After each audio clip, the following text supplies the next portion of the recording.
একটা জিনিস দেখাবো, দেখেন এই যে আমি অলরেডি একটা তোলার চেষ্টা করব, জানি না ফুল উঠবে কিনা।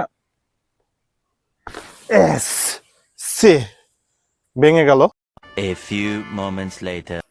আসসালামু আলাইকুম, সবাই কেমন আছেন? আশা করি অনেক ভালো আছেন। আলহামদুলিল্লাহ আমিও ভালো আছি আপনাদের দোয়ায়।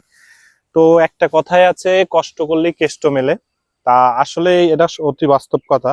আমি বিগত 2 মাস 3 মাস ধরে এই যে দেখতে পাচ্ছেন আমরা এখানে ক্ষেত খামার করি, এটা কিন্তু আমার নিজ হাতে নিজেই সবকিছু রোপণ করা। এদিকে দেখেন কি সুন্দর টমেটো গাছ, আপনাদের টমেটো কিন্তু অলরেডি ধরে গিয়েছে। মাশাআল্লাহ মাশাআল্লাহ মাশাআল্লাহ। এই যে ছোট্ট একটু জায়গায় আসলে চাষ করে নিজের বাসায় খাওয়ার জন্য আমরা কিন্তু অনেকেই করতে পারি। তো আজকে আমি পুরো কি কি আমার এখানে চাষ আছে, কি কি করছি সবকিছু আপনাদের এই ভিডিওতে দেখাবো। তো ফার্স্ট টাইম আমি কিন্তু আপনাদের একটা জিনিস দেখাই, একটু ক্লোজ করে নিয়ে আসো।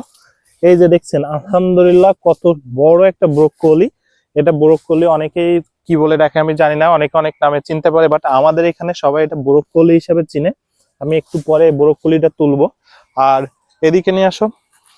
এতটুকু জায়গার ভিতরে আমি কিন্তু পর্যাপ্ত পরিমাণ শাক সবজি চাষ করার একটা চেষ্টা করছি। পালং শাক এখানে করছি।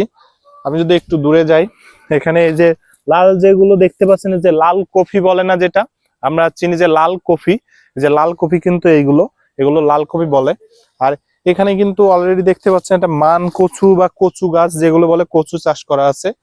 আমি আর একটু দেখাই, দেখেন এই যে ব্রোকলির ভিতরে কিন্তু আমি একটা অলরেডি ফুলকপি চারা লাগাইছিলাম। ফুলকপি খেতে আমার খুব পছন্দের একটা সবজি শীতকালীন, যেহেতু শীতের সিজন শেষ, এটাও এখন শেষ হয়ে যাবে। গরমের সময় আমরা কি চাষ করতেছি সেটাই হলো আপনাদের দেখানোর বিষয়। আমরা কিন্তু এখানে ক্লোজ না করলে হয়তো বা দেখা যাবে না, ঘাস হয়ে গিয়েছে অলরেডি। এই যে দেখতে পাচ্ছেন যে এখানে কিন্তু এই অলরেডি ডাটা, লাল যে ডাটাটা বলে, সে লাল ডাটা লাগিয়েছে এখানে। সে ভেঙে গেল, অলরেডি ভেঙে গিয়েছে।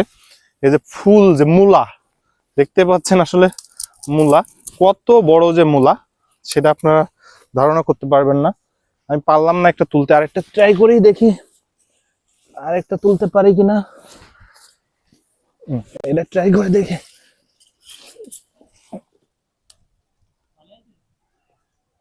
মাশাআল্লাহ, তাও দেখেন অল্প একটু থেকে গিয়েছে,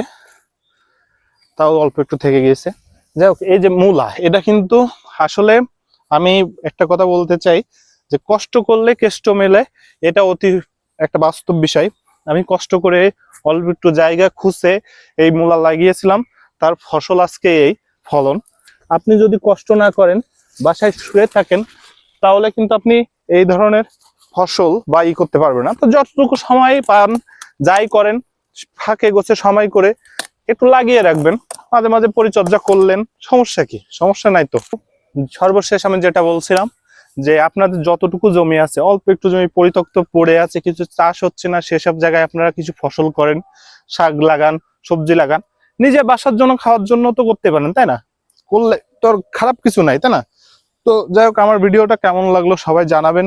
আর বেশি বেশি করে দোয়া করবেন যেন আমরা এই ধরনের ভিডিও এবং এই ধরনের কাজকাম করতে পারি। তো সবাই ভালো থাকবেন, সুস্থ থাকবেন, এই দোয়াই করি। আসসালামু আলাইকুম।